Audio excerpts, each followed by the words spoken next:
Hello, my friends, and welcome to a brand new episode of Discourse in Magic. My name is Jonah Babins, and this is not my episode. This is actually an episode that I did with the Magic Guys. The Magic Guys is an awesome podcast out of Australia. They actually won/robbed me of the FSM Award this year of Top Magic Podcast. And honestly, their stuff is great. They do such a good job. And one of the things they do, which is really cool, is they live stream it on YouTube and they really involve the community. They've got a Discord and people just comment and they're really a part of the fun. And I've been on a lot of podcasts and I would say this one, probably one of the top in terms of number of people that reached out to say hi afterwards. So they've got a really active fan base, which is awesome. It's just nice to connect with real people. Anyways, this episode was super fun. I told them, hey guys, grill me on business stuff. So we started with a bit of an overview talking about the Toronto Magic Company and what I do and how it all works.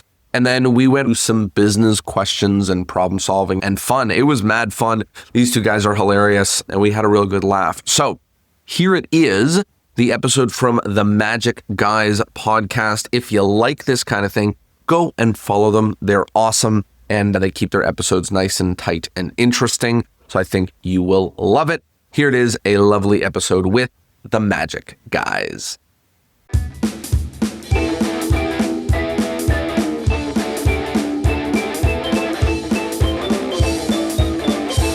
Ladies and gentlemen, this is our most recent podcast ever, and I say that every week, but this one really is. And it's episode 259 of the Magic Guys. Guys, we can't wait to talk to our guest, but before we do, to my left, we've got Nick K. Hey guys, I'm Nick K, and the guy talking at the beginning was my good friend, Josh Norbido. Thank you so much. We're here to talk to you about life insurance. Live your life carefree. No, we don't have ads, because that would mean that we'd make money. Anyway, talking about making money, what a segue to our guest today. But Nick, I'm caffeinated, but how are you? I am on my first coffee. I had a metabolism booster. I'm on my weight loss journey, which is going great. Down from 100 kilograms to 101 this morning, so I'm pretty proud of myself. What's that joke our friend says? He's like, I'm trying to get back to my original weight of 9 pounds too or something as a baby. No, it's been good. I've been, you've been my Fitspo, Josh, with all your gym content, which has been really good. But yes, we see the chat now lighting up as we've just gone live. Friends, if you do have questions for our guest today, throw them in the chat. It's been remarkable because we've been keeping him a little secret. And then when we did announce him through Discord and our social channels, everyone got super excited and was messaging us being like, yo, is this who I think it is? I'm like, it is. So without any further ado, friends, if you do have your questions, put them in the chat. Tim Askin's got those questions in there. Dylan Young, good to see you, child. He's here. David Ung, they're here in the chat. A bunch of others are about to join. There is so much knowledge I want to get out of this cap that I don't want to worry about any more preamble. Can I please announce him so we can get in the show? Let's do it. But before he does, Blue Chew, ladies and gentlemen, no, I'm just kidding. We have no ads. Go for it, Nick.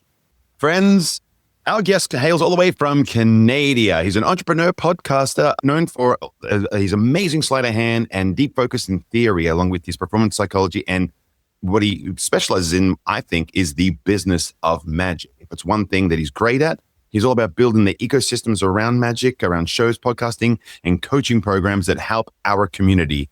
Friends, it is my absolute pleasure to announce my friend and yours all the way from Canada, Mr. Jonah Babins. Unfortunately, in your intro, you did not mention that I am the Merlin Podcast Award-winning podcast for an incredible podcast. That's right.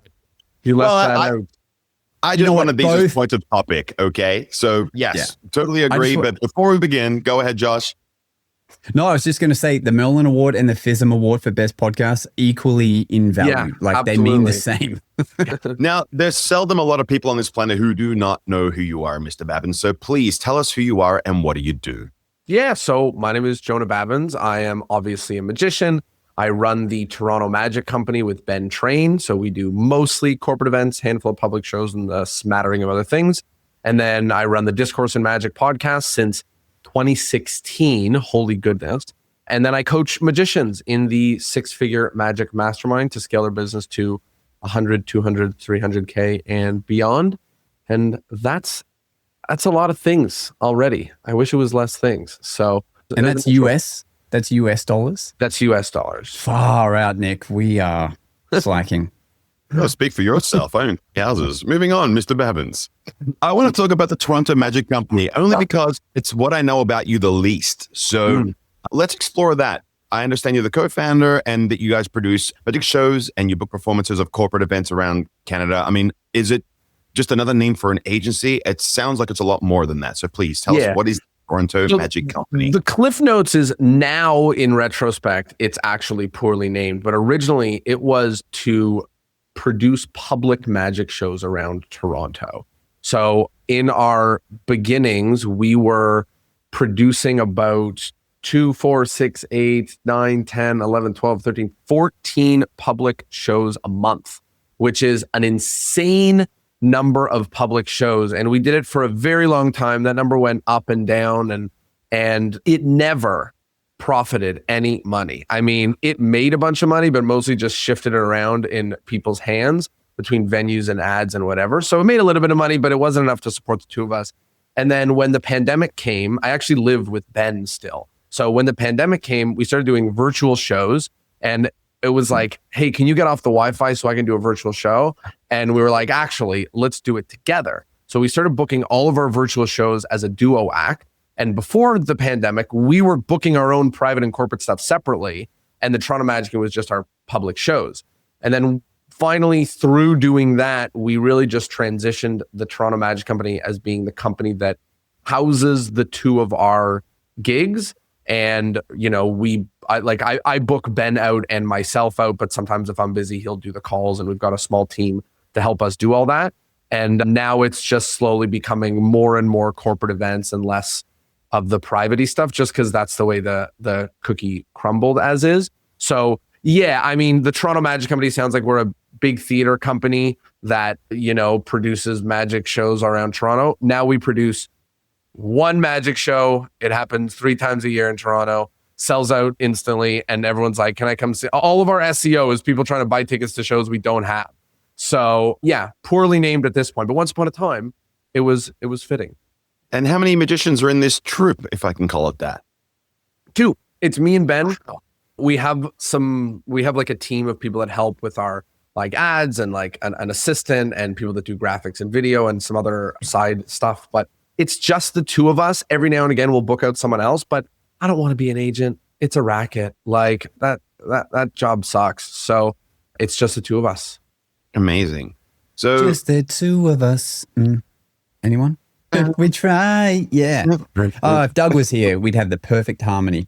You know what? Just to sprinkle throughout this episode, little bits of advice. Is touring a show, if you're a corporate magician, is it important to put on public shows, like to create awareness, or are they separate? Good question. I think there's a lot of merit to doing public shows, but it has nearly nothing to do with generating good leads for other events. They're rarely a buying audience. Like, we tried every which way to turn 100 people in an audience to a booking or 3 bookings, and it just does not go that way.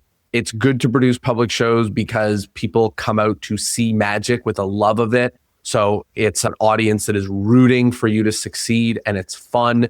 If you do it often enough, you can like make new material and great material in an environment that's really rooting for you. It's fun because the people in your circle that want to support you can, without hiring you for an event for an amount of money that they may not want to spend. It actually is useful if you're already booking shows as like a, hey, well, why don't you come out and see what it is? And then, you know, you'll know it. But overall, as like a general way to bring in bookings, I found it to be incredibly not effective. It's just not a buying audience. Like, it's not the people that, maybe there's a birthday coming up, maybe, but like if I'm trying to book a corporate gig, what are the odds the person in my audience is the one in charge of doing that? It's just low. So it's different, right? Yeah. What about the other way around? As in, is it worth putting on shows for the fact that you can invite past clients as a...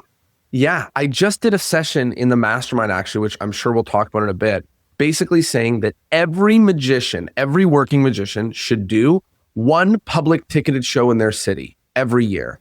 And announce it, make it a small enough venue that you're absolutely confident it's going to sell out without having to like run an ad or anything. Invite all your family and friends, have a big crazy announcement about it, invite all your past clients, invite all your potential clients, submit it to local listings. You'll maybe break even or make a little bit of money between the fact that half the tickets are going to be, maybe a quarter of the tickets, whatever, is going to be free for the people in your like direct booking thing, past clients and whatever, and you want to hook them up. Maybe you'll make couple hundred or 1,000 or whatever it is, but you get to try new material, get good video footage. It's like news, like it's something you can be like, oh my gosh, everybody, great news, I'm doing this thing. And then ideally you announce that it's sold out and you do it again in 6 months or 12 months. So I think the racket of doing this thing monthly, to me, was just a bit too much of a grind for what it produced revenue-wise. It's good fun, but it didn't really move the needle. But doing one a year, and that's kind of what we do right now. Like we're doing basically one a quarter, but it's at a very small venue. It's 100 seats. We do 2 back-to-back shows. It's sold out in pre-sale. We're going to do it again in 3 or 4. The next one's coming up in like a month and a bit. And our hope is that it just sells out instantly and we get to give stuff to past clients. Friends and family get to come. People who want to see it, who are in their network and who are fans of ours, get to go. And then that's it. I don't have to spend my life posting on social media, getting people to like buy a ticket to a show. Like too much of a grind for me. I mean, that's the dream, to have it sold out in advance, right? The secret is small venues and do it less often. Anyone can sell out a 20-person show once a year, right? Like just do that. Yeah. Now, you mentioned creating material or working on material, and we've had the pleasure of, sitting opposite each other over meals and chatting about this at depth. And when we last spoke, we talked a lot about avoiding the puzzle mentality in magic when you present something in such a way that just makes people want to look and figure it out. And we had a very deep conversation about how you can separate a trick from a magical experience. Can we kind of delve into that and just share that beautiful knowledge with our audience? Before we do, I just want to shout out Nick that both times I've been to Melbourne, which is a dope city, he has been such a legend. The first time he was like, I want to show you around and have an amazing time. And he took me for a good time, helped me just meet all the cool cats and show me what's cooking. Took me a tour of all the lookout points that he's made out with girls at. But he really like gave me a good time. And then this time I was like, bro, I have to catch a flight. I have to leave at 5 a.m. And he was like, I'm going to grab you and I'll take you to the airport. It's like an hour-long drive. So before anything, we got a chance to hang out, but that's because you're a legend. So shout out to you for being such a good dude. I appreciate it a lot. There you go. I think, there's dollars dropping in the chat. Someone's giving you money, I think. No, I don't know how this stuff works. Okay, so the puzzle mentality. I think the hardest part of magic is to make it enjoyable. And that is a very hot take. But I think that most of the time, when you learn magic for the first time, if you're young and you start doing this, immediately you realize like people are just like trying to bust you and they're trying to figure it out. And the reason why is there's just this dynamic, which is like, I know you don't. I have the answer, you don't. I'm smarter than you are. And that is the hardest thing about magic, is to make it fun, to make them laugh and play and be a part of it. And I think the same feeling, to use the language you mentioned, like a puzzle can make you feel a weird kind of way when you have a riddle that you don't know the answer to. It's uneasiness that sits in you. So the challenge of magic in general is to just make this stuff somehow enjoyable. And I know that's a hot take because we think magic is fun. It is fun, but you need to use everything in your tool belt to make that possible. You got to use your personality. You have to lower the importance of the method in their eyes. Like you see Danny DeOrtiz being like, I don't know how, like, I don't know. Like, and that's part of him being like, don't look at me. Like, let's all just have fun together, not knowing this mystery. Like we all have to figure out the different pieces that we do to make it not just feel annoying, right? And even professional magicians who are good at this still have people who be like, oh, magic makes me like, whatever. And you recognize the demeanor that I'm sharing when I say that. And it's because it has that ability to like cause discomfort. So I think that's the hard part about magic, is to perform and have people love it. Obviously, people will freak out and yell and scream and whatever, but that's our job, is to make it surprising and fun. And, maybe the fact that a trick goes full circle is a stronger thing than just you not knowing how it works. So that's kind of my thinking on it. It's just, how do we make it fun so that they're not just pissed off, I guess? You share a lot of knowledge about how to run one's business and so forth. I'm curious, do you actually consult and share a lot of information or guidance with regards to writing shows and helping people with their performances as well? Yeah, every now and then in the mastermind, we have people share like clips from their show and we help punch it up as best as we can as a community, not just me solo. I will tell you, I am good at writing jokes. I'm good at making things a little bit more fun and funny. I'm not an expert in like writing a show. Like I think it's hard enough to string 8 tricks together in a way that makes sense and write transitions and whatever to have the show like have a message or a point. Like you actually need like 10 years under your belt of doing this kind of thing because it's not easy. Like it really is not easy. And I'm certainly not an expert in it. I mean, like Rory Adams is way better at that. And go and book some time with Rory to have him help you do that. Like I'm not the best guy for that. But certainly I think one thing that I am good at is I can feel that like 4 or 5 seconds or sentences rather, in a presentation or in someone's trick where no one's laughed and nothing incredibly interesting has happened, where I just start feeling it. And I'm like, we can't do this. Like, we got to have had it pause, rewind. There's got to be a joke in this, like 5 straight sentences that you said. There has to be a joke. There has to be a break. There has to be something that is super interesting. So I'm not like, I definitely have a tool belt of methods and ideas and whatever, but the skill that I can help consult on, quote unquote, of people's magic is really like, okay, that was good, but sort of adding that fun factor, right? Like it wasn't that fun. And I just think you can do magic and people will be like, that was awesome. And that is really different than rushing. Like the room is in stitches. I like to think about it as keeping one of those inflatable balls up in the air, right? Like, okay, another laugh, and they're like, they're with me and they're with me and they're with me and they're with me. And like that vibe is not easy. It's like a comedian in a comedy club crushing. So like that's the stuff that I can really feel. Am I the best in the world at helping with it? No, but I feel that, so I'm able to be like, like put our hands on the brakes. Like you just had 4 straight sentences with no joke, and like it's irking me. So we got to do it. So we do that sometimes, but I don't. If someone wants to hire me to consult on their magic show, I will say hell no. I'll send him to Ben Train. He'll do that. He's helped a lot. He consults on TV and stuff. But I'm like, no thanks. I'm not your guy. Oh, it's great that you can still offer the help with the cohort that you have in Discourse and Magic. So let's explore that. For the folks that don't know what it is, give us an overview and we'll delve into Discourse and Magic or the Mastermind. I think let's start with Mastermind because we have mentioned it a couple of times. So the Mastermind. Yeah, go ahead. No, please go ahead. Cool. After you, sir.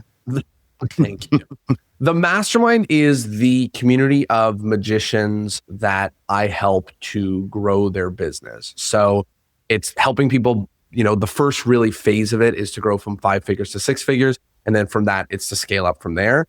And it is really a combination of like coaching from me. Because I think a lot of this stuff really is the mental game and someone telling you that you got to do this and like helping you through it and helping you through the hard parts and through the hiccups. A whole piece of it is content. Like there is know-how of like, how do you run an ad? How do you send a bunch of cold emails? How do you do a sales call? How do you, all of these things? And then the last aspect is community. It is really something special to have people help each other. And also it feels really real that you can do it when you see a bunch of other people doing it while like all by your side, all together, you're like, got it. This isn't about catching a lucky break. Every week we do this thing where we share our wins and like people are saying, got gigs from this, got gigs from that, this worked, that worked. And you get to look and be like, this stuff actually works. So if you're going through a lull period, maybe you send some cold emails, didn't get any answers. Instead of you being like, oh, I'm doomed, you're like, oh, I can see it works. I can see it's happening. Maybe I had a bad week with it. I can ask the guy like, yo, you just booked a gig from sending 100 emails. Like, what happened? Like, give me the lowdown. Send me the words you said. Like, tell me what it is that you did. So that's what it is. It's a community of magicians and we help each other grow and we help people scale really, really fast. It's the thing I'm most proud of in the world that I've ever made. On average, we track people's monthly numbers. On average, a magician in the mastermind adds about $50K US per year every year that they're in the mastermind. So Wow. that is just crazy numbers. Like, and I feel it's crazy, and it's begun to take a life form of its own, the community, the way that people support each other, and, you know, the content. We have a yearly event in Mexico, which is super fun. So it's a community helping each other scale our magic business. Yeah, I got a few questions around that because, like, with regards to content and advertising and so forth, like, you do this on a global scale. And what I'm curious about is that, you know, when you, is it very much uniform across the planet? Like, the way that you would advertise in Milwaukee would be different to you approaching audiences in Melbourne? Or do you find that it's very much... Melbourne and Milwaukee are the same. Actually, it is anywhere that isn't America, ad costs are generally cheaper. So for something like running ads, that is something that actually benefits you more being outside of like America, North America. There are some unique quirks that in certain places in Europe, for example, the GDPR laws are a bit different. So you can't quite do cold emailing in the same ways you can do other places. There are gig websites like the Barks of the world that exist in some places and don't in others. The places where it's really a challenge is A, if they don't speak English, I can't really help them because AI is not there yet. So it needs to be an English speaking country for me to be able to support them. And then B, if their country doesn't run on the same engines that our countries do, then I can't help. For example, in China, no one's using Google. People aren't really using Facebook in the same way. They have like WeChat and they have like, you know, their own different apps. And that's true in a lot of different Asian countries and a lot of other places around the world. Like, I don't know what Google is like in Russia. Like, I don't know. So in general, it's tended to be the same. There's some exceptions if it doesn't function on the same infrastructure. And I'll be honest with people and tell them like, hey, dude, I don't know like what it's like in your country. So like if you guys don't use email or Google, then I really don't know that I can help you. You know what I mean? Right. Now, I think the one thing we can probably all agree upon is that being good or great at magic is not nearly enough to get you making a living off this. And there is a lot more involved. And I'm sure that you've seen so many magicians that you've helped along this journey. And I'm curious, what are the sort of the most common mistakes that magicians are making in this realm? Yeah, I mean, I think probably the biggest mistake, which is an invisible script. So it's something that we don't realize that we're telling ourselves, is that exactly what you just said. If I'm only really good, the stuff will come my way. And every now and again, that opportunity comes about, but it is almost never. So I think the number one biggest thing is that. And I think other than that, people don't realize that it's I hate using this word, it's such a marketing word, but like funnel, you know, or let's even just forget that word and say like, it's a machine. Like we need inquiries to come in and then we need to sell to those inquiries and then deliver those people a product.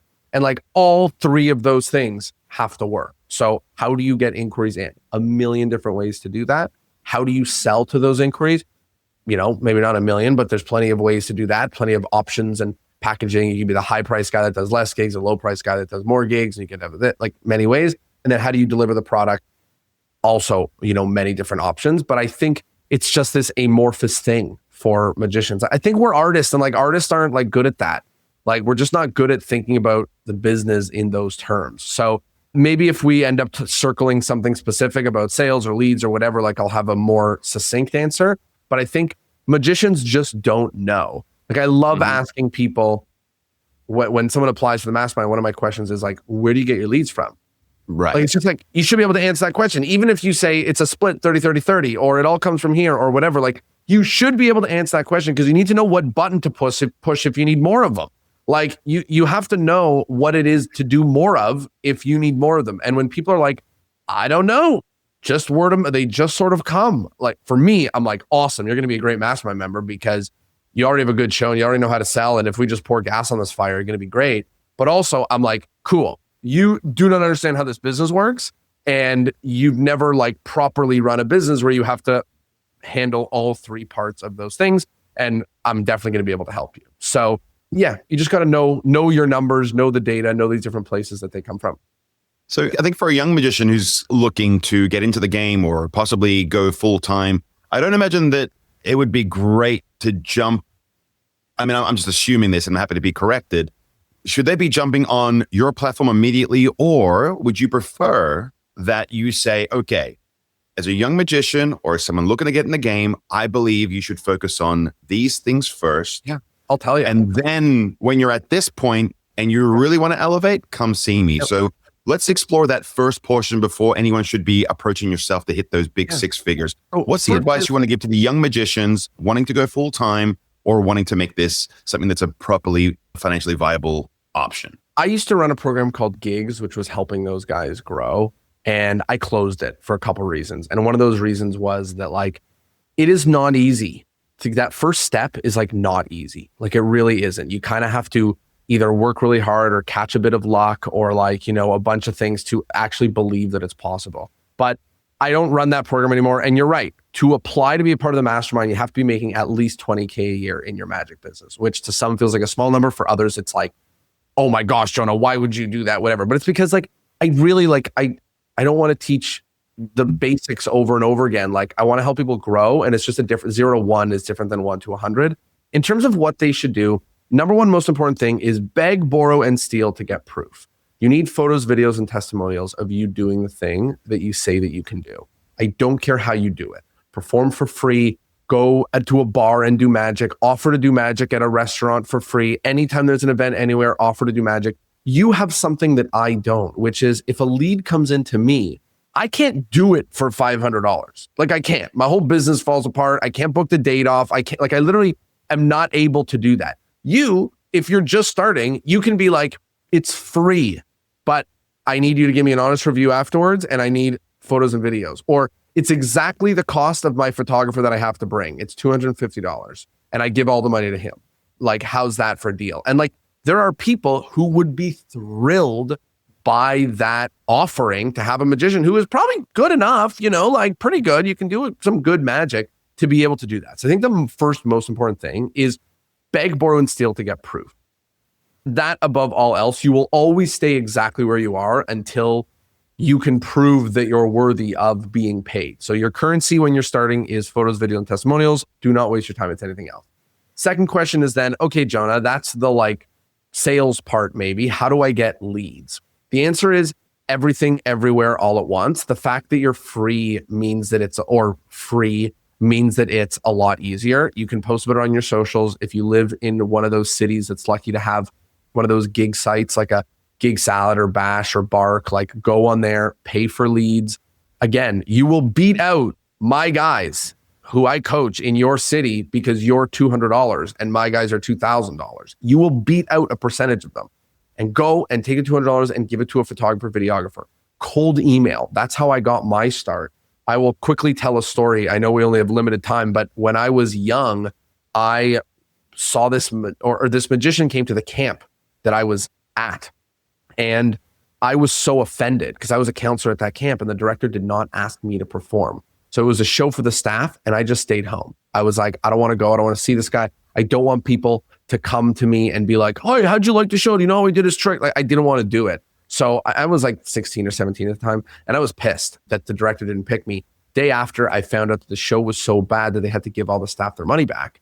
And that was wild. And it just made me go, oh, if this guy can do magic and suck and make money, like they didn't take the money from him. His check's still cleared, right? I was like, well, I'm probably good enough that they're not going to have to give the staff their money back.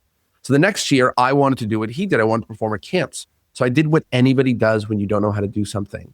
I asked my mom and I said, how do I do this? And luckily enough, my mom not only has had some entrepreneurial chapters, but she did before this current generation where everyone's like, you got to post on social media and go viral or whatever. So she's like, well, why don't you get in contact with all the camp directors? And I was like, okay. So me and my mom together wrote the worst pitch email that is imaginable. And we sent it out. I lied. She sent it out to 100-ish camp directors and 6 of them booked me for that summer. And I offered them exactly like I'm saying right now, an offer they couldn't refuse. I was like, for $700, I will come up to your camp for a week. I will do workshops with the campers every single day till I hit every cabin, and I'll do a camp-wide show, and I'll do a staff show. And they were like, this is crazy. Other magicians are charging $1,000 to just come up and do a show. You're going to be here for the week servicing us in all these different interesting ways. And I think I made like $4,000 that first summer. And I worked like 30 days. Like, I mean, I worked a lot to make those and I mean work, wake up, workshop, break, workshop. And half of those nights, a camp-wide show for 300 kids or whatever. And that was when I learned cold email. And I was like, oh, if you email the right people, they may be able to help you. And if you have a good enough offer, and then it got better and better because I would reach out to them. I'd be like, hey, here's the 9 other camps in Ontario that I've performed for. Would love to do it with you. And they're like, whoa, this guy's, because they all know each other. All the directors know each other. So that's when I learned cold email, and I learned how to do that too. So reach out to 100 restaurants. Like every day, wake up, fire off another 10. It's called the 10-mile march. Every day, 10 new places for you to email and follow up with. And like, do everything you can, beg, borrow, and steal. You have something I don't have, which is, first of all, if you're new, you probably have time to be able to do those things. And then the second thing on top of that is that you can offer them an offer that they would be outrageous to say no to. Hey, I will do magic every Friday in your bar for 3 months. The only catch is I want to be able to bring a photographer for some of them. Pretty good offer. So yeah, those totally are agree. Because it's so important to not give away anything for free without getting something in return. I think that's so important, and it could be something as simple as like when you're performing away and people say like, do one more. I go, look, I'll do one more, but you guys have to follow my Instagram. Fair? Yeah. They go, fair. And I go, all right, well, it costs nothing. You get a little something, it's something for nothing. And I think that's a really nice ethos to have, and it's just a kind gesture that they do in return. They feel good about themselves in the end for doing that. The 10-mile march is super interesting. I had the question in my head, like, what should people do each day to outreach? And for those who are, let's say, making a living from magic and they're not trying to get a restaurant residency, like, do you give the same advice, like hit up 10 companies to promote your work for their corporate gigs? What do you suggest, everyone? So one of the things that happens when someone joins the mastermind is we problem solve their strategy for the first thing they're going to start doing. What they do in 6 months is not the same for what they do in the first few months. And I'm really transparent with them. And I say, look, you either have time or money to spend. So if you have dollars to spend, then you can go fast. If you have time, it will take a little bit more time to work, but it won't cost you. Like, it won't cost you as much to do.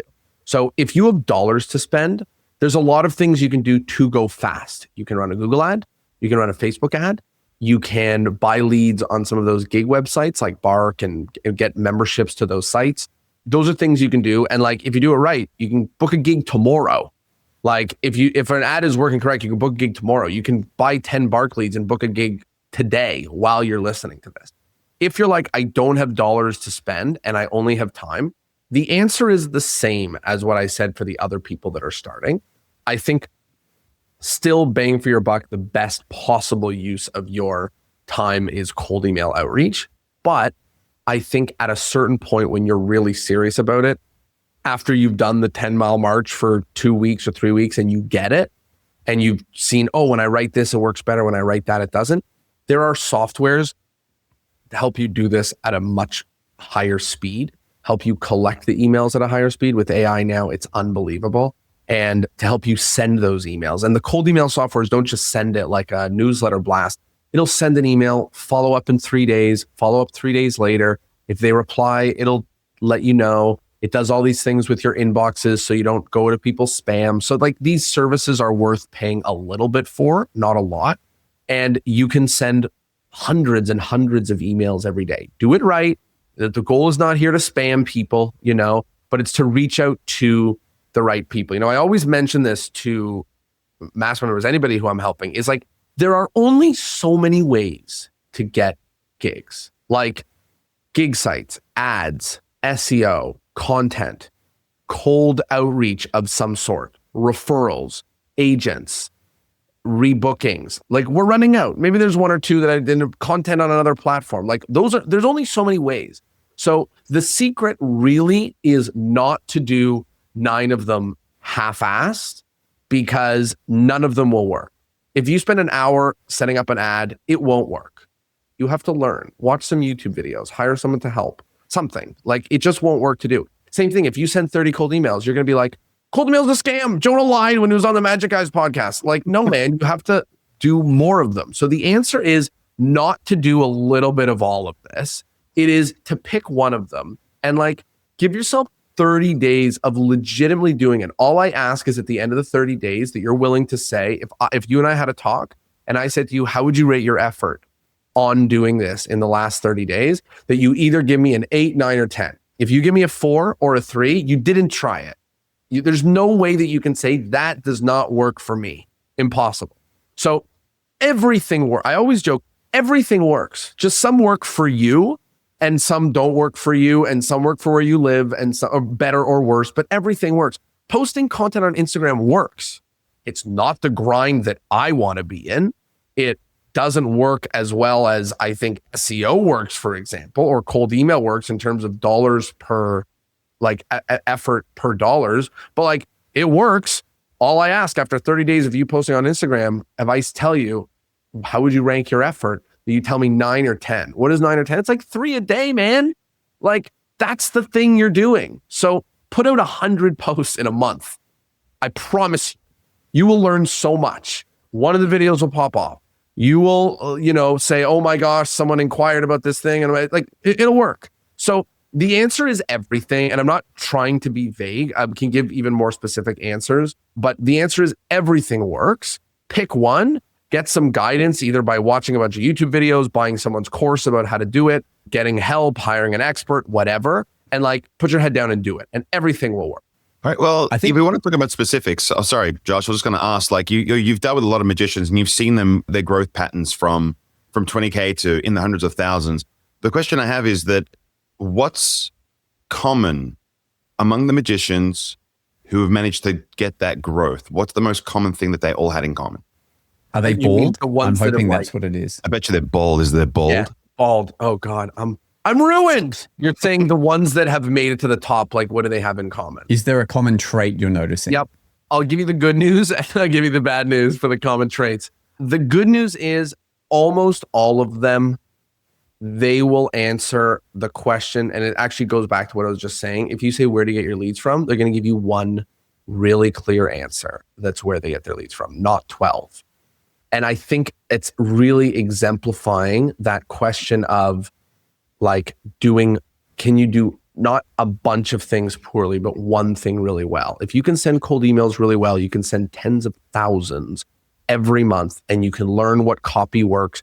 You can learn what markets work. You can crush it. Same as if you're running ads or doing SEO or anything like that. David, who's here in the chat, has been a member of the mastermind and he's crushing it. He's doing an incredible job. And so I would say the first thing for people that are up at the top is that they can generally answer one thing. And by the way, when you're earlier in your career, you don't have the luxury necessarily to only do one. But as time goes on, you will start to see the forest through the trees and go, oh, this one really works for me. The metrics and the economics really work. This one has always been a grind and doesn't work for the market I'm after, and so on. So I think that's the first thing. Second thing, similarly, it's generally one market. Like one market, there's like the rule of 5 ones, right? Of like, there's one market that you perform for. There's one way that you generate leads. There's one price that you sell your product at. There's one way that you sell the product. Like this stuff is really so critical, is that one general market, one way that you acquire, but then the third one, and this is annoying, but I'm going to tell you, is they live in pretty well populated areas. If you live in the middle of nowhere, it's just a lot harder. I agree with that. It is. The people, the magicians that I coach that are in, nowhere land in the middle of America where it's nothing for miles in every direction and whatever, they have to drive 8 hours to their bookings. And that means they have to be the master of many, many, many areas to be able to do it. And they're in competition with the other smattering of magicians that are there. The ones in New York City, they Uber to their gigs, man. Like there's so many gigs. There's so much going on. I was in New York the other day hanging out with a magician, and I got a sales call, and I pick up the phone and I'm chatting with this woman, whatever, and it wasn't a fit. And I hang up the phone. The woman beside me looks over and she's like, "Hey, do you have a card? Like, do you do magic?" And I'm like, "This city is crazy." And I just said to her, like, "Hey, just work with this guy. He's an amazing magician. I live in Toronto. Like he's amazing. He's the best in the city." And like, that doesn't happen if there's no one at the coffee shop you're at, man. Like it just doesn't happen. So the people at the top are good, but I think they're good because they do it a lot. They generally have one market that is 80+% of their bookings, whether it's schools or corporate or kids parties. Kids parties, you can do it. You can make $250,000 a year doing kids parties. It's not impossible, you know? They have one lead acquisition channel, 80%. Google ads, SEO, you know, a huge social media channel, cold email, and they're just working that same thing, you know? What about a unique selling point? Is that an important factor, like in competitiveness? It depends when in your career. I think early on, you know, one of the things that I'm lucky enough to be able to do is to help magicians through these different plateaus. So like, there's a plateau around that like 90 to 100K mark where you now have to think about using automations and hiring help. And now you actually have the bandwidth and the budget to like invest in someone to like make an actual pretty website and not something that you made, you know, on your own in a weekend with like a weird web builder or something. Like all of these things that you have the ability to do. So do I think a unique selling point matters? At some point, yes. At some point, that stuff matters. But I think what matters more is you going incredibly deep on the market that you perform in. And it's not just because of all the obvious things like you become recognized in that market and they talk to each other and they rebook you and all of that. That's all great. But the real reason is after doing enough of them, you start having these ideas of, oh, I can sell this thing. I've never tried that. Let me try it. And you're like, whoa, people really responded to that. They really responded. Like camps is just a really good example. They really responded to the fact that I could do workshops and a camp-wide show and a staff show. You realize the things that those people really need, and what you sell now scratches an itch that no one else scratches. I'll give you a lovely example of weddings. I know a lot of listeners here in the UK. UK is crazy. Everyone wants a magician at their wedding. I don't know what's going on over there. It's a crazy place. But when you're chatting about a wedding, check this out. First time you ever done a wedding, you're like, oh yeah, I could do magic for cocktail hour. You know, here's my price for 1 hour. Here's my price for 2 hours. Well, that shows that you have no freaking clue how weddings work because it's a cocktail hour. So It's an hour. Maybe it's 90 minutes, but you should tell them I perform for the hour. Maybe it's an hour, maybe it's 90. That's how much it is. Cool. Level 2. You're chatting to them at the wedding and you're like, by the way, during the cocktail hour, are you guys off taking photos? They're like, oh my gosh, how did you know? That's incredibly smart. And you're like, well, listen, every time we do weddings, it's the same thing. The people that hire us that love magic, they never get to see it because they're off taking photos. So what we do is after the cocktail hour, when everyone goes and enters the main reception, before your guys' grand entrance, there's about 10 minutes. We bring over your photographers and videographers. We do some custom magic that's specifically for you guys. That way you get the experience. You get a 10-minute micro show just for the two of you, and we have your team there to capture it so that you can remember it for the rest of your life. And now they're like, oh my gosh, this is unbelievable. And when you compare that to the magician who's done 8 weddings in his life and he goes, cocktail hour, yeah, like I'm $600 per hour. They're like, okay, well, 1 hour, that's how much we need you for. Versus the other guy who's like, you know, it's $1,500 and you get this and we do this. And because this happens, we do that and da. And all of a sudden, you are the best wedding magician within 200 kilometers of where you are because you just get how they actually work. You get how they function. And I have a million examples of that across lots of different markets. So unique selling, you know, proposition, yes. But like, if I'm honest, when someone's looking for a magician, they're looking for a magician still. And like, I think we win in sales. Like if your website and my website both have photos of us performing and people reacting, like we're good. Like The fact that I'm the blue-haired guy or the whatever guy like doesn't really help. If I perform just for your market, it does help. And then it doubly helps in the selling phase when I'm able to offer something that the other people didn't even think of. Nobody else even brought up all. So I think market specific, and you can have 1 or 2 or 3 markets, it's cool. But I think the market specifics is much more important to me than a unique selling proposition. That almost is a unique selling point. Like the email they got from you is unique because you have this extra product. So I kind of answered it, but in like a marketing way, which is interesting. Totally. To me, it's audience focused, not magician focused, right? Yeah. Like that's the way. I think it's exactly that. I think it's when you have the inquiry come through and you have this moment of discovery where you quite simply, for example, I got together for like dinner with some folks I'm emceeing their wedding for in like a few weeks' time. And we met up at a pub next to their apartment and we had a chat. And I was like, okay, so ordinarily you do this, like, oh, we're not doing that. I'm like, okay, and this, yeah, we're not going to do that either. I'm like, what do I need to be there emceeing for? Like, they paid my full MC rate. We don't want to do speeches. No, we don't want to do that. Like, this is our second time getting married. We've done this crap before. And I'm just like, because I approached everything from this person with experience, from this professional realm where it's like, here's what would ordinarily happen, and you have that moment of discovery with any inquiry. So you say, we have a corporate event coming up. Wonderful. How many people are coming? Great. And what do you have planned for the rest of the evening? Well, it's mainly awards. Okay. I would suggest that you get me at the very beginning of your event just to help me break the ice with everyone there. You got it.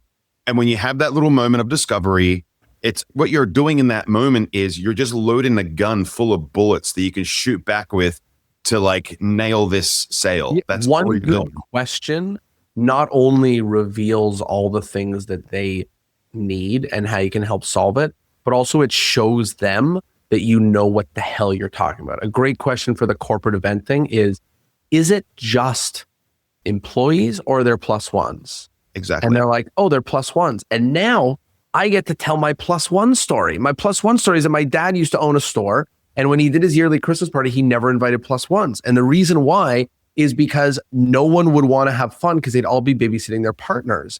And when dinner was done, no matter how much you wanted people to stay out, all the partners were pulling on the shirts and saying, let's go home. I'm tired. I'm bored. And they don't want to be there because they don't know any of the people. So what we do during mingling magic, aside from the entertainment, is we prioritize helping plus ones meet each other.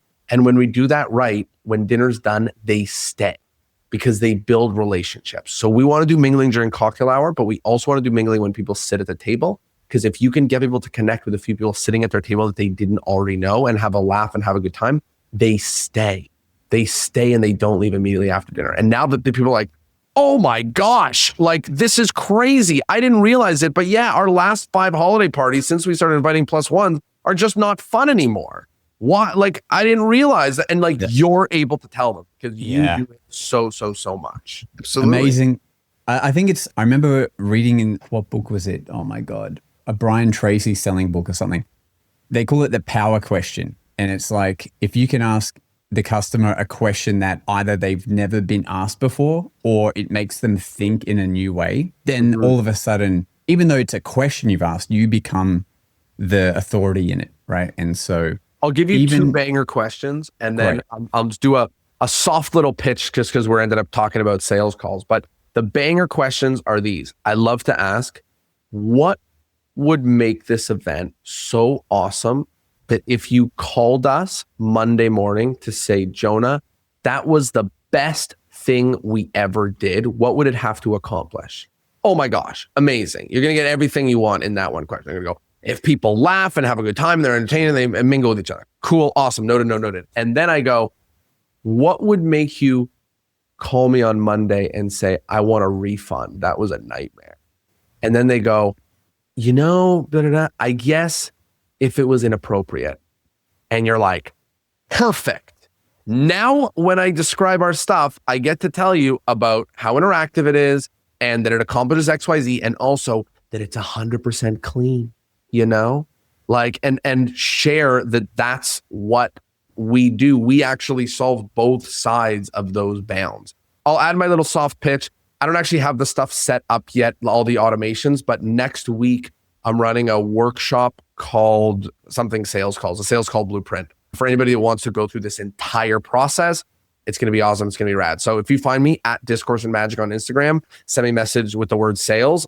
I'm going to send you a message and say, cool, give me a day or two because the link isn't ready. I haven't announced it yet, but I'll be announcing it in the next couple of days. And if you want to come and learn all this stuff, like please, please, please, would love to have anybody in your audience there. It'd be rad. You know, the brilliant thing about those two power questions you just mentioned is what'll really surprise magicians when you ask those questions is the thing that they would find repulsive and want a refund might be something you hadn't even thought of. Like it could just be, they could say something to you like, oh, if the magician was only walking around doing card tricks, for example, like that to them could be their, you know, bad experience. And now you know to, you know, and also you may also go, cool, I am not your guy. 100%. Like if it was all about the jokes and it really wasn't mysterious, you're like, got it. I'm a comedy magician, so there's magic, but it's also fun and funny. If that's not your vibe, let me connect you with someone. He's a spooky mentalist. He wears eyeliner. You'll love him. It's intense. You'll love him, you know? It's funny. I did a gig for Asahi, the booze company at the MCG arena here. And I was like, the briefing was mischievous magicians, two of. So myself and LJ, friend of the pod. We go out there to do the gig, and I asked the organizer, I'm like, how mischievous do you want us to be on a scale to 1 to 11? And then she's like, what's 11? And I go, oh, I'll call your CEO a cunt. And she went, maybe a 2. And I'm like, I can do it too. But the fact that you have that little moment, like, you know what I mean? Like it's great. Yeah. And that's in the sales script that Jonah will show you. It's like, can I call your CEO a C-bomb? Oh, no, God, I will not say that. I will not. Just kidding. Hard to say that and to be like, our shows are completely clean. They're like, no couches. But what I was also going to add about when someone tells you they don't like something in magic, there's another really interesting question. Maybe, I don't know if you've explored it, but if someone, for example, because I've had this, says we want a magician that doesn't do card tricks, an interesting power question is, oh, well, tell me what you would change about card tricks. Because sometimes they're like what they think a card trick is 21 cards on a table for 5 minutes, you know?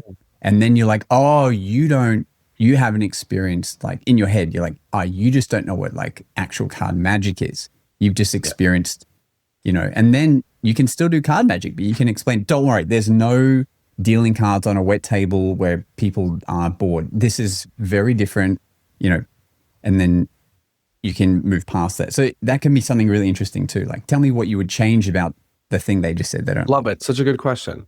Boom. That'll be $200 a month, everyone. Just kidding. You think about the aesthetic of magicians that, you know, a lot of them have like a particular type of image. Like, have you ever dealt with someone who's like, my image is this, and they just want to wear torn t-shirts and so forth, but I want to be worth $400,000. Like, do you have anything to say about that? Like, do you think it's like, no, don't do that? Like, I mean, look, your notion? Do whatever you want. I'm not in charge. I think like first of all, it's hard to know. You kind of just have to see what the market thinks. If the market doesn't mind if you look a certain way, then like whatever, then do it.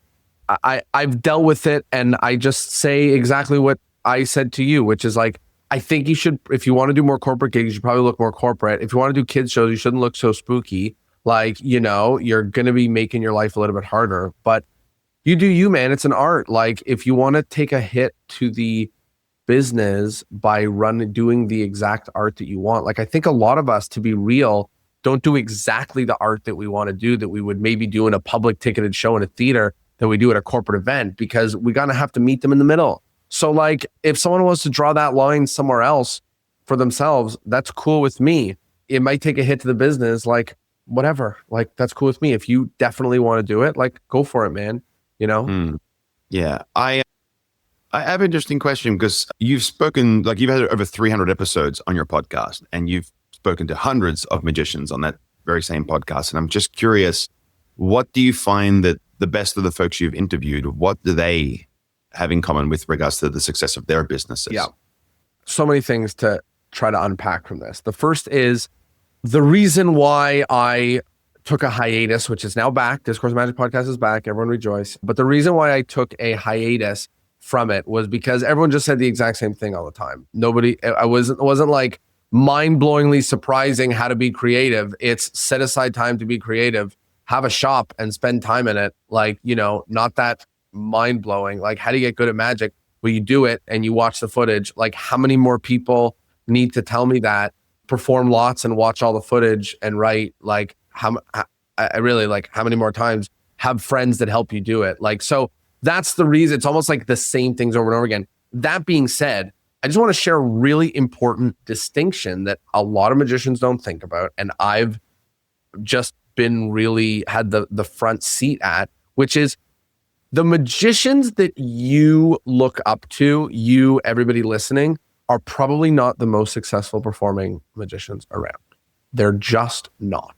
The guys who are creating the incredible magic, that have set aside their life to build incredible stuff, that's their superpower. There are a few that are everything. There are a few that really are that, but some of the biggest names that in magic, like, are not the most successful ever. My favorite example is like Eugene Berger did bar mitzvahs. He lived in a tiny apartment in Chicago. Now, Eugene Berger is amazing. He is the best. He is a one of a lifetime generation. But like, his business advice might not be the business advice that you're after. So I mention that only to say that, like, the people that are at the top, the question is, at the top of what? So the podcast is funny because it's not a magic business podcast. It's an interview show. I ask about people's stories. I ask a little bit about what their path looks like. And a lot of them have really different paths. Like, a lot of them are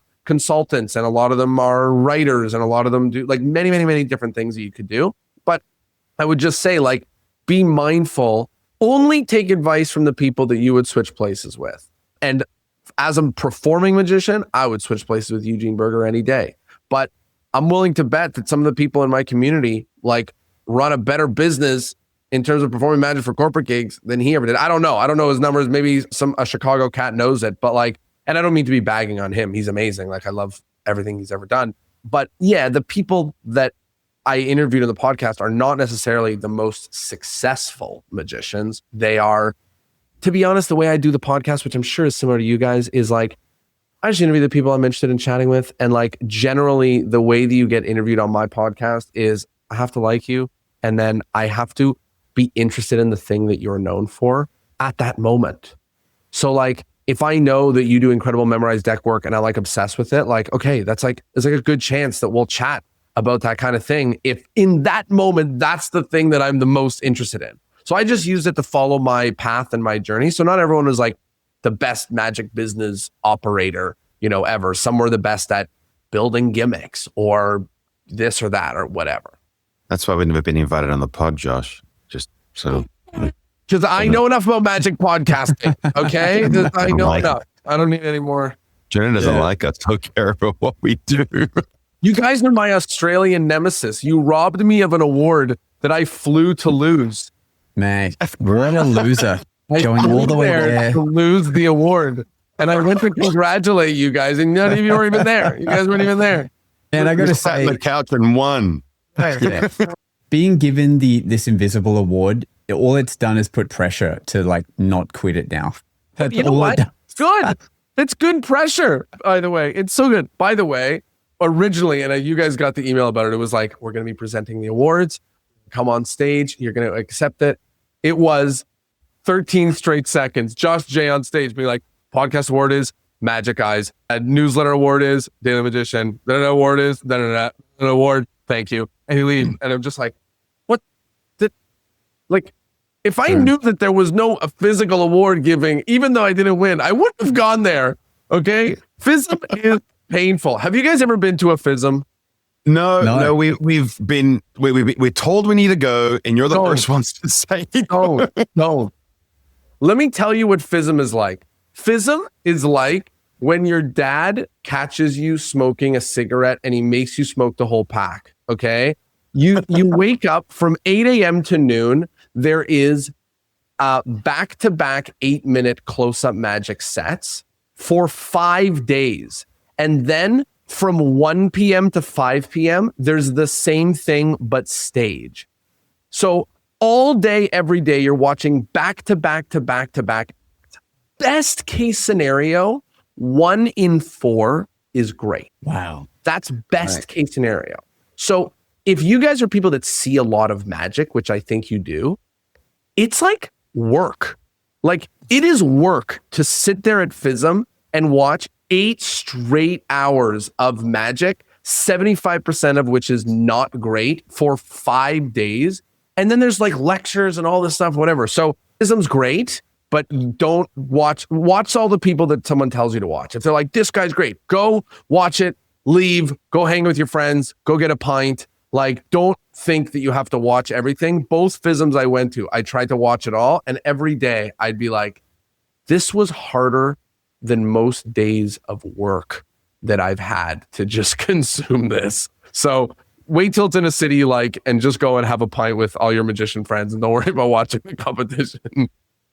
That's so interesting. Why, how does a low quality act get through to FSM? You know, I don't know enough about how it works, but there's regional competitions and whatever. So if not enough people in your region compete, then you get through. But look, I will say, when I say low quality, I mean in comparison, but it's just like, how many coin matrices can you watch? Like you go 12. From saying, I have no idea how they did that, to being like, I don't care. How many more coins could be vanished on a black tablecloth back to back until you're like, whatever, something, black art, something, whatever, like, whatever. Like I can't, like, you know, so they're not bad. To get to FSM is incredibly difficult. It's just, you're watching all the best up against each other. And like, at some point, 3/4 of them are not memorable. And you're like, it's a long day. It's a long, long day, you know? Good fun to hang with all your buddies from all over the world. But watching all the competitions all day, every day is like, it's work. Wow. What about Magic Live? Are we going to see you this year at Magic Live? Magic Live is sick, man. I don't know. I used to never go because I was always on that summer camp tour, which I don't do anymore. But I have an event that I'm scheming with some friends. So I may get there a bit late or something, you know, I'll try to stop in.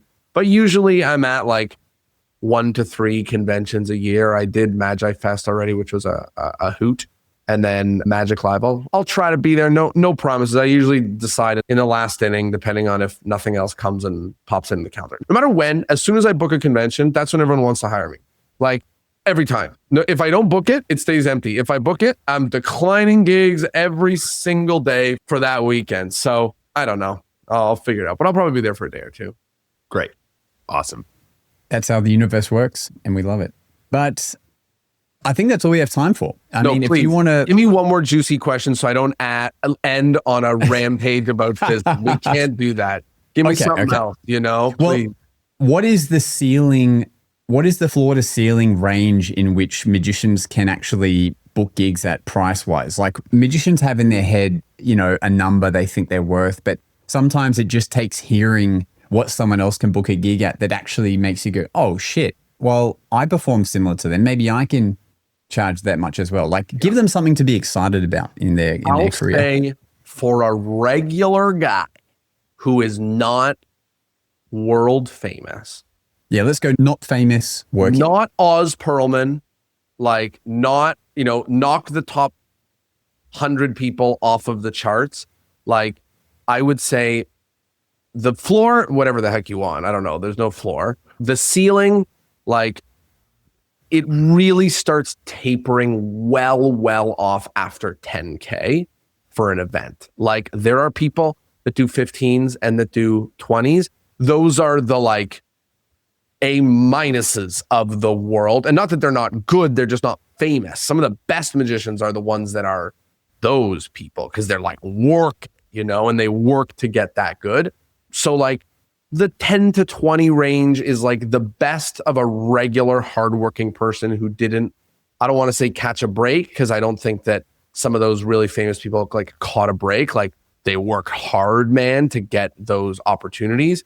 But like that stuff is a bit out of reach. I would say 0 to 10K is like a realistic band for a realistic person, you know, that you could do. And that's like 10K or even 8K, for example. That's a stage show. That's an appearance fee. It depends. Roving. It depends, like it could be anything. You could get like we get often 7,500 for mingling.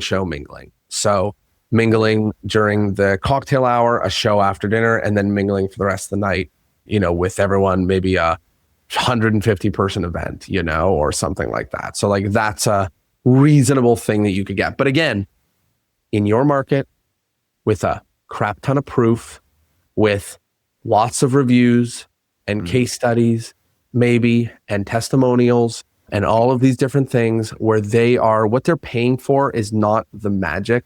They're paying for the peace of mind that you are for sure going to crush it.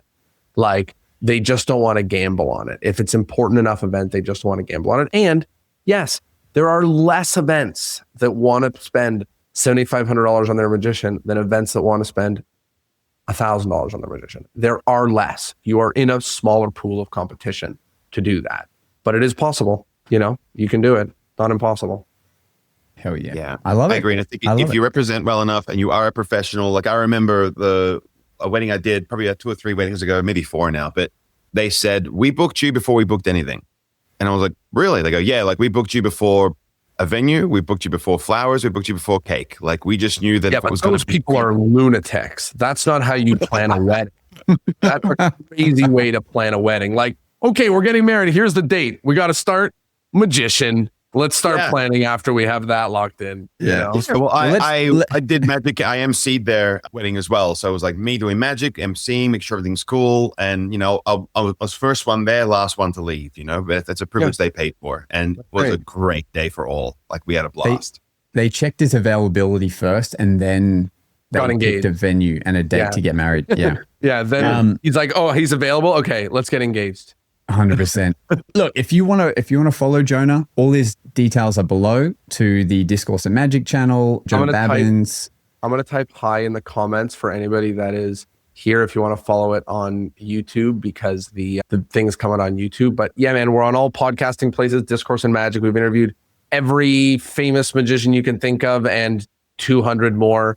And all of the solo episodes are just me teaching business advice about different things you can do. And then follow me on Instagram. I'm getting wild, posting content on there like all the time with tips and stuff for business. Get in the newsletter. I'm sending emails 3 times a week all about like magic business advice. And again, message me the word sales if you want to come to the workshop I'm doing next week on Instagram is the easiest. And I'll send you some details. Oh, this is so good. Well, look, let's give them one more piece of advice to go on with their day. We're going to do it as the final word. We let our guest end the podcast with one little thing to the viewers. So we're going to do that now, and hopefully we'll have Jonah back for some more wisdom. Final tip, business tip, while you're on the phone with a client, do not ask them, what's your budget?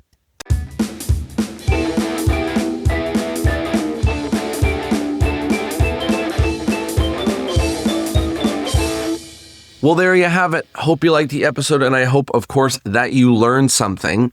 As always, you can find me everywhere. I'm on Facebook, I'm on Instagram, I'm on Tinder.